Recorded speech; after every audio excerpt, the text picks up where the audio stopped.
the race for the White House is on. We have less than, well, we have 8 days left. The 2020 presidential election, 8 days away. The race continues to tighten. According to a new poll from the Dallas Morning News and the University of Texas, Joe Biden is holding a slight lead over President Trump in the state of Texas. If Biden were to win Texas, he would be the first Democrat to win the Lone Star State since Jimmy Carter. Joining us right now are the co-chairs of the Problem Solvers Caucus, Congressman Tom Reed and Josh Gottheimer. Gentlemen, it's always a pleasure to see you. Thank you so much for joining us.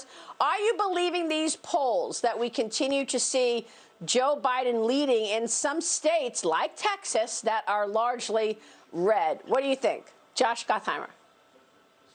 You know, polls go up and down. Obviously, I like the momentum. But at the end of the day, I'm really focused here in the 5th District of New Jersey. What's amazing, Maria, is the turnout levels and how many people are showing up to vote early here. You know, you've had 2.5 million people in New Jersey vote already, and that's an astronomical number, including 200,000 or more than 200,000 in my district. So obviously, there's a lot of enthusiasm. Yeah, Congressman Reed, what's your take on what's most important right now? A lot of people were waiting on a stimulus package. That's not happening now. Governor Cuomo is urging New Yorkers not to go to New Jersey. House Speaker Nancy Pelosi says a new coronavirus relief bill could happen this week, but she's accusing Republicans of, quote, moving the goalposts as time is running out for lawmakers to pass a new relief bill before November 3rd. I've been saying I think it's unlikely before the election, but what's going on here? Well, it better get done before the election, and we've been calling on the Speaker and the leaders in Washington, D.C. to do what they promised to do, get this done for the American people. And that's a shame of it all. It's all about politics now for these leaders in Washington. It's all about power and politics, and who cares about the American people? And that's so frustrating to me. When you got a job to do as an elected official, Maria, you should do it. And I've been working around the clock. I know Josh has been working around the clock to get this stimulus deal done. And if it doesn't get done by election, you know, all those people on Wall Street, all those people in Main Street America realize this isn't going to get done until February because of the gridlock and the dysfunction of Washington, D.C. And that's why the Problem Solvers Caucus is so important that we grow in power, because we're putting the American people first and setting politics aside because it's BS. So, Congressman, you think that if we don't get something done by election, you're not going to see it until February? Absolutely, because of the gridlock and the power structure. You're going to be deciding this election with litigation for 30, 40 days, and then these guys are all going to be going, oh, wait till the next administration gets in place, and then we'll get $5 trillion in this deal. I've heard this rhetoric for 10 years. That's why I put a marker down and said I'm sick and tired of it. I am putting party aside and putting people first. From this day forward, and 4 years ago started this journey.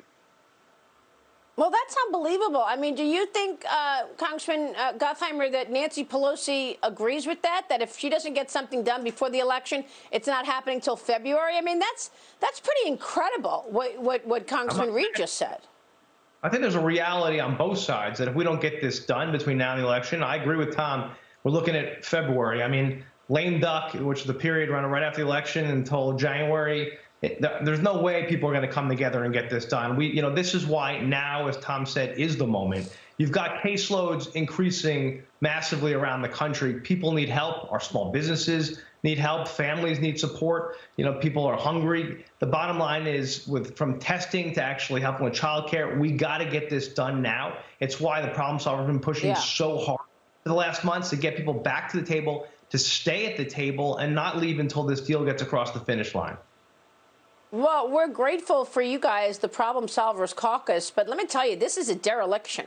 If you both believe that the leaderships on both parties understand that if they don't get something done by Election Day, it's not going to happen until February, that is a dereliction of their duties. That is really terrible if we don't get this done. If that's actually the reality, and everybody knows it in Washington, well, if it doesn't happen by Election Day, it's not going to happen until February, that is just a shame. I mean, really. Amen. What about this new news that New York Governor Andrew Cuomo is urging New Yorkers not to travel to New Jersey? We've got a New Yorker and a New Jerseyan right here with us. He's talking about the rising cases of the coronavirus. Cuomo is calling for all non-essential travel between New York, New Jersey, and Connecticut to be avoided. He's also noting that self-quarantine enforcement for those states is, quote, not practical. President Trump took a shot at New York during last week's debate. Here it is. By the way, I will say this. If you go and look at what's happened to New York, it's a ghost town. It's a ghost town. Take a look at New York and what's happened to my wonderful city for so many years. I loved it. It was vibrant. It's dying. Everyone's leaving New York. Congressman Reed, what do you say to that? Yeah, Maria, what the president is saying, you have to have a healthy respect for this virus, but we cannot live in walled states, walled areas, and live in bunkers and in our basement as we deal with this virus. You have to be smart. You have to wear a mask. You have to social distance, but we still have to function because New Jersey supports New York. New York supports New Jersey.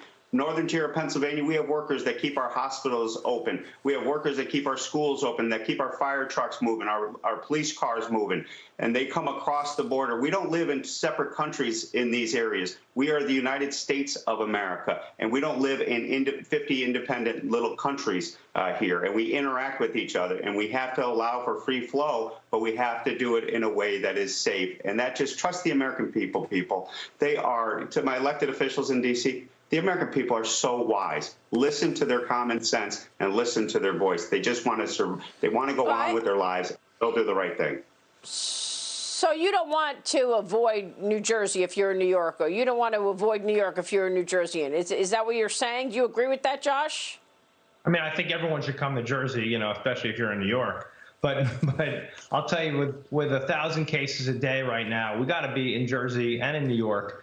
And Connecticut on the rise, too. We just all have to be smart. We've got to follow the science. We should follow what our, obviously, doctors tell us we should do and public policy experts in health tell us to do. And I really believe, there's certain inevitable travel that has to happen. We just got to be wise what we're doing. And as Tom said, wear masks, socially distance. If you don't have to go somewhere, don't. Yeah. Just be wise about it. And I think that's how we're going to actually keep these numbers down, especially here as we're heading into flu season and people being inside more, and the numbers will likely go up. But we've got hospitals up here in Jersey. Just be smart. Yeah, we're going to have to live with it, that's for sure. Congressman Reed and Congressman Gottheimer, great to see you both, gentlemen. Thank you so much.